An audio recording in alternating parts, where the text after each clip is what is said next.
こうした能力を着実に整備することにより我が国を守り抜くという強固な Konnichiwa, mga ka-Pulse Point. Akala ng China, easy game lang to. Konting pressure, konting intimidation, then tuloy-tuloy na control.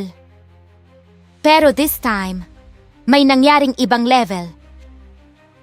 Dahil habang nakafocus sila sa Pilipinas, may na-unlock na bagong meta sa region. At kung magtutuloy-tuloy to, ang West Philippine Sea magiging isang full boss fight zone. Akala ng China, routine lang.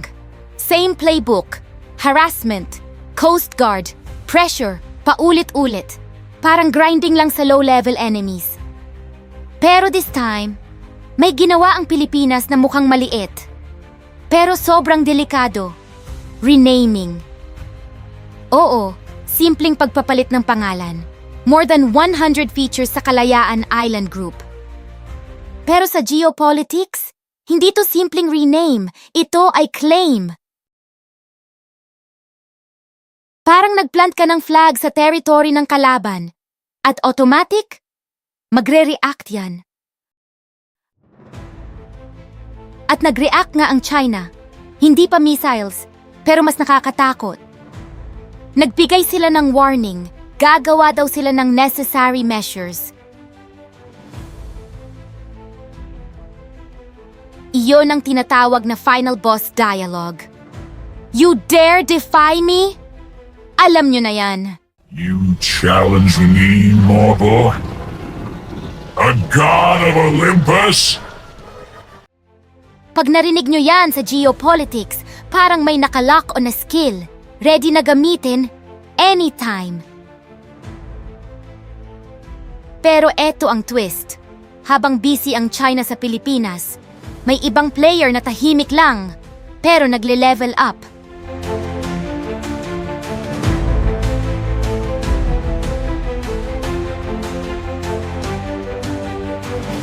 Kumamoto, Japan.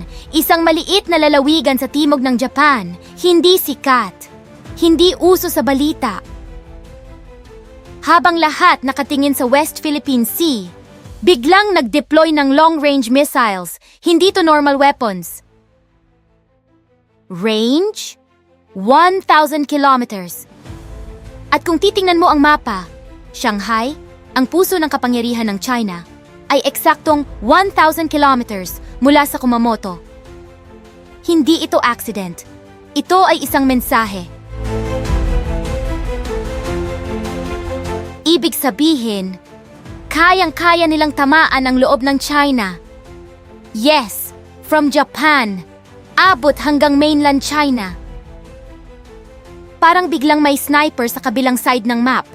Hindi mo nakikita, pero kayang-kaya kanyang i-one shot.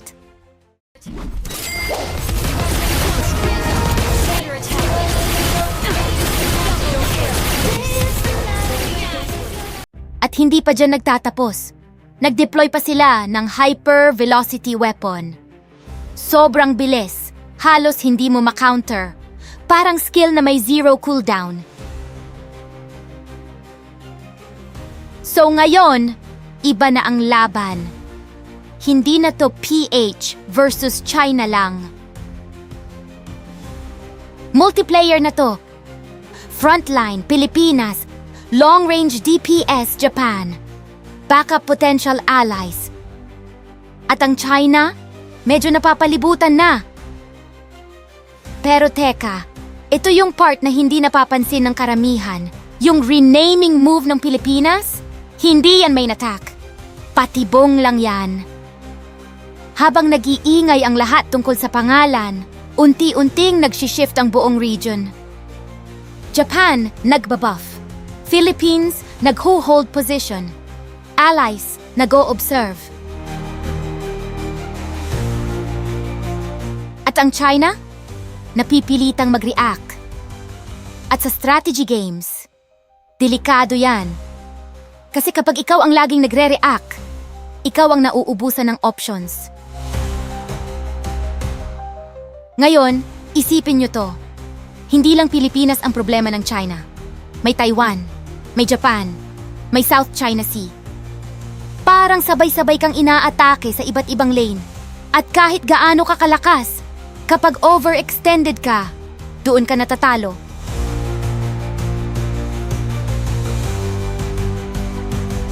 So tanong ko sa inyo, kung ikaw ang China, saan ka magfo-focus?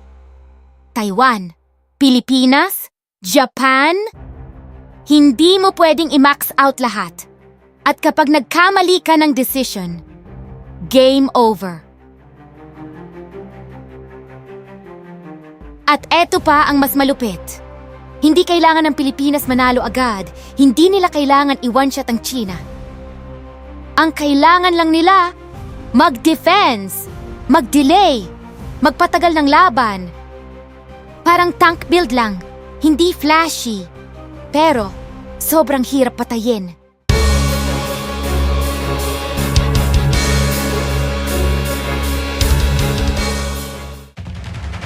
At habang tumatagal, napipilitang gumamit ng resources ang China, energy, attention, military focus.